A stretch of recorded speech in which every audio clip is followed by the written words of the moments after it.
नमस्कार जी, काकी जी के चैनल पर आप सभी का स्वागत है। आज मैं जो अपन लड़की को बांध बैठाते हैं उसकी सामग्री, उसकी विधि वो बता रही हूँ। फिर अगले में बताऊँगी गीत।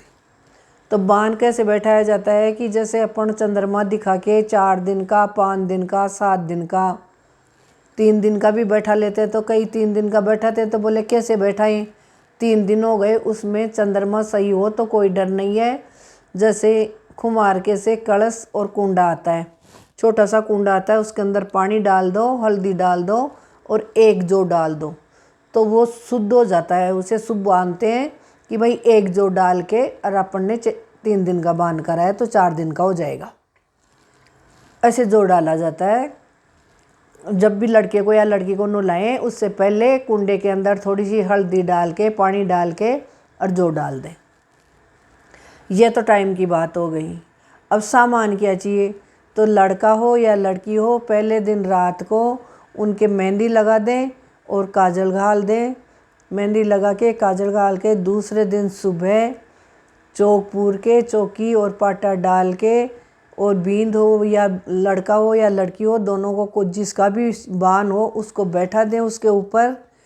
और एक थाली के अंदर थोड़ी सी पीठी बोलते हैं, जौ का आटा और हल्दी और सरसों का तेल ये डाल के, और पहले तो देखो लड़के विनायक जी के और उस बीननी के, लड़का के वो गणेश जी बनाए उनके दोनों के तिलक लगा दो, मोड़ी बांध दो। मोड़ी बांध तिलक लगाने के बाद में चौकी पे बैठा ही देंगे। मोड़ी बांध के तिलक लगा के फिर उनके सामने सामग्री चाहिए कि 2 तो छाजले, सूप बोलते हैं अपन उसको, छाजले भी बोलते हैं हिंदी में, मारवाड़ी भाषा में वैसे सूप।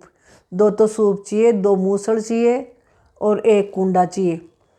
तो ये उन कुंडे के अंदर 7 पीस तो हल्दी के, 7 गांठे हल्दी के और 1.25 किलो जो ये रख के, और पहले 7 बार 2 7 औरतें कुंडे के भी राखी बांध लो, मूसल के भी राखी बांध लो, और वो सूप होते हैं छाछ उनके भी राखी बांध लो। राखी उनके मोड़ी ओड़ी बांध के और 7 लुगाई मोड़ी बांध के तिलक लगा के, और 7 बार पहले जौओं को ऐसे बोलते हैं भाई जो छड़ी, तो उनको जौओं को 7 धीरे धीरे मूसल से कुंडे के अंदर या थोड़ा सा छोटा सा उखड़ आता है उसके अंदर डाल के ऐसे 7 बार उनको लगा लो।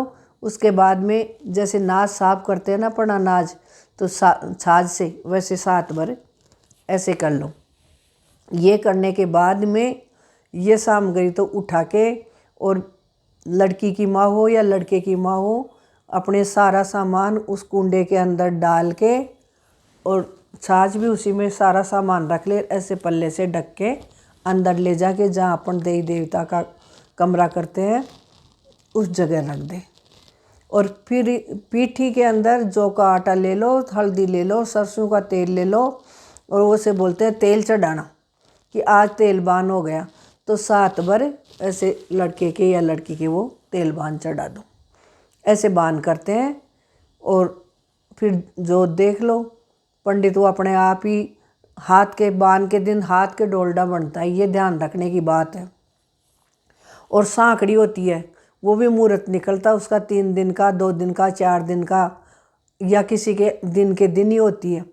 तो सांकड़ी के दिन पैर का बनता है डोलडा और बान को हाथ का डोलडा बनता है। शाम को बंदोरी निकलती है। तो अब बंदोरी बोले कैसे निकलती है, कोई तो जानते ही नहीं है। बंदोरी में यह होता है कि किसी भी ब्राह्मण के घर में से बंदोरी निकाली जाती है, तो उसके घर चावल, मूंग, बूरा, मेहंदी, घी और 1 नारियल, ये सामग्री ब्राह्मण के घर दे के आवें।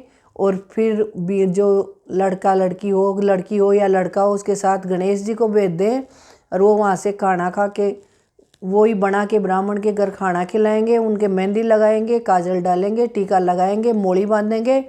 और फिर औरतें जाके गीत वीत गा के और 1 चुंदड़ी ले जाएं, चाहे लड़का हो चाहे लड़की हो, वो चुंदड़ी के नीचे ही लेके आते हैं। ये ज़रूर दस्तूर है, अपना लोकाचार है। लड़का होता है तो घोड़ी पे बैठा के लाते हैं, तो गेट तक चुंदड़ी तान के लाते हैं, उसके बाद में घोड़ी पे बैठा के बंदोरी निकलती है। और लड़की होती है तो आजकल तो लड़कियों की भी घोड़ी पे बैठा के बंदोरी निकालते हैं, पर वही बात है कि गेट तक चूंदड़ी के नीचे लाते हैं। तो चूंदड़ी के भी क्या बांधना चाहिए, 1 रुपये, मूंग, 1 सुपारी और दूब, ये 4 चीज चूंदड़ी के बीचों बीच सीधे हाथ में सुलटी चूंदड़ी हो वहाँ बांध देनी चाहिए मोड़ी से। और फिर वो चूंदड़ी करके और ऐसे बंदोरी निकाल के लाते हैं गीत गाते हुए। गेट पे आ जाए, जब जो ब्राह्मण गेट पे आने के बाद आरता कर दे, और आरता करने के बाद में जो ब्राह्मण के नारियल दे के आए थे, वो ब्राह्मण उस नारियल को और अपने पास से पैसे रख के लड़के या लड़की के हाथ में आरता होता है उस टाइम में ही दे देते हैं। फिर उनको वापस में पता से, और जैसे उसने 100 रुपये रखे तो आप 250 रुपये रखो, और वो 200 रुपये रख रही है तो आप 250 रख दो, 400 रख दो, ऐसे डबल करके पैसे दिए जाते हैं, वो ब्राह्मण को दिए जाते हैं जो बांध देती है उसी को। तो ये बांध की विधि है। अब बांध के मैं गीत बताऊंगी। बांध के गीतों में वही है, देवताओं के गीत गाए जाते हैं। रात को बंदोरी के गीत दूसरे होते हैं, वो मैं आपको बता दूँ।